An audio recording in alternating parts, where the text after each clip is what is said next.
In today's video, I'll be sharing 5 tips for you to master wet weather driving on F1 25 so you can pull off a wet weather masterclass in your next league race.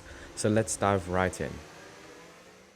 So in this first tip, we will be looking at braking inputs. First at how you don't want to do it, and then the proper way to brake in the wet. So as you can see, if we instantly put 100% brake input, we lock up the front tires and go straight on. So what you want to do instead, I was about to see, well, let's look it back first, but basically in dry, you'd go 100%, hold 100%, and then start bleeding off the brakes. As you can see, if we hold 100% in the wet, we just go straight. So we want to avoid that, of course. So what we want to do instead is hold maybe 80 to 90% brake pressure, or even reach 100, but then quickly bleed off a lot quicker than we would in the dry, and basically being a lot softer on the brake to avoid going deep and leaving ourselves vulnerable to our opponents behind. So then the second tip is in regards to the brake bias. Let's say in the dry we'd be running 52 brake bias here in Mexico. If we try that in the wet, as we see, we lock the rear axle and lose heaps of time. So what helps a lot is to increase the brake bias. So now we're going to be running 54 brake bias, and this just helps stabilize the car. You can increase it by 1%, you can increase it by 2%, depends on your feel, depends on your setup. But yeah, then you can focus on the apex instead of having to focus on trying to catch the rear of the car, which helps a lot if you're trying to gain lap time.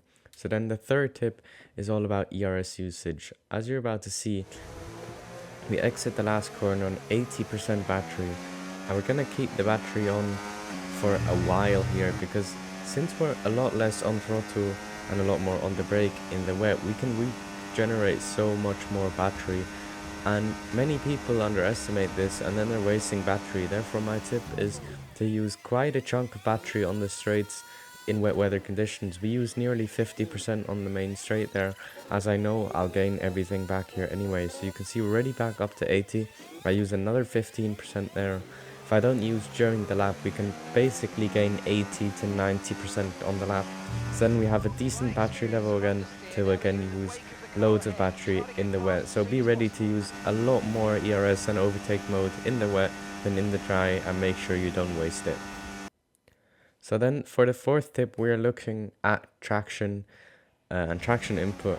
So firstly, what you don't want to do, it's pretty simple. Low gears and aggressive throttle application makes your tire temperatures and tire wear skyrocket. So instead, you want to short shift and use higher gears. Be extra cautious on traction, as we're about to see again. Gonna go aggressive here. It's just don't go never go lower gears in the wet as you do in the dry, because you're just basically letting yourself into loads of wheel spin, which is not what you want. And you can see here as well, enabling overtake mode too early generates so much wheel spin.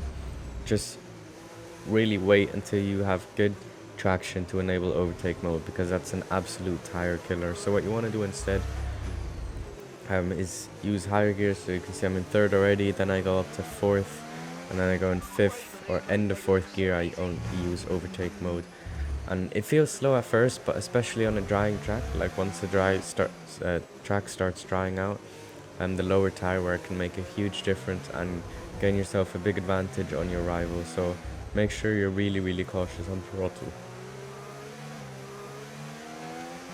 You can see again, very cautious, and then enabling overtake only in fifth gear instead of in third as we would in the dry.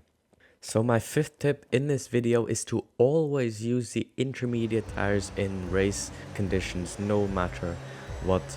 You're about to see, at first I am struggling a fair bit to find grip because I have some aquaplaning and there's no dry line that has formed yet. But eventually, as soon as there's a dry line forming from just multiple cars running the same lines for a couple of laps, that's when the intermediate will start to gain loads of time on the wets. The wets will start overheating as soon as the track is not fully wet, pretty much. So yeah, you can see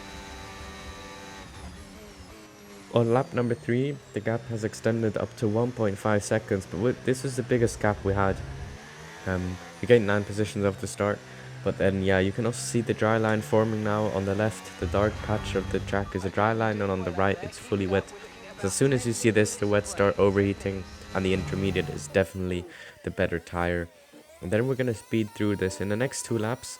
I mean, the dry line forms between 3 and 5 laps, so if you can survive the first 5 laps, you're definitely right. And 110 AI might not be the best drivers on the game. There are faster drivers, but they will never gain, what is it, 4 or 5 seconds per lap they need to make an additional pit stop. So therefore you should always start on the intermediates, as there's just no chance you'll gain enough on the way. You'll be maybe 10 seconds in front, but after the pit stop you'll be 10 seconds behind. So it's not really ideal. You can see on lap number 5 here we are already able to attack the full wet tire runners as they're starting to overheat even more. And yeah, you can clearly see the dry line forming now. You can see as soon as we get out onto the wet line we lose grip, and that's kind of another mini tip. You have to stay on the dry line, because otherwise you just have so much less grip. So make sure you always keep your tires within the dry line to maximize your lap time. And you can see by the end of the lap they actually end up pitting after 5 laps, and Silverstone has a very long pit lane, so it's a bit different. But still, we eventually inherit the lead once Rosso and Tsunoda pit as well. You can see we're in the lead by 16 seconds, which is an absolute insane margin with the pit stop window here at Silverstone. And then 3 laps later, the gap is already at 20 seconds. So for our last tip, I'll be explaining you how you can cool down your intermediate tires when you're getting closer and closer to the crossover point from mixed conditions to slicks. In this specific race, it went really quickly, so it's difficult to see where the track is really wet and where it's dry, but the way we define it is that the racing line is a dry line and every other part of the track is a wet line. And on straights, you want to move off the racing line onto the wet line and use that water to cool down your tires. But you have to note that you only need to do this when your inters start reaching temperatures of 85 degrees Celsius and upwards, as having cooler temperatures on inters has massive effects on grip and therefore tire wear, gaining you a huge advantage on others, hopefully gaining you positions as well towards the end of your races. So with those 6 tips, I hope you're able to ace your next wet weather race, whether that is career mode, 5-lapper or an online league race. My tips should be applicable in all of them. In addition to this tutorial, I have loads of other tutorials on my channel and a playlist filled with track guides for you to master every single track on the F1.25 calendar and game, so be sure to go check those out. And lastly, I'd love for you to leave a like and subscribe to my channel to help me reach my 2K subscriber goal before the end of the month. If you have any feedback or questions, feel free to send me a DM on Discord or make a comment below and I'll try to answer you as soon as possible. Thanks for watching, and until next time from me, it's take care and goodbye.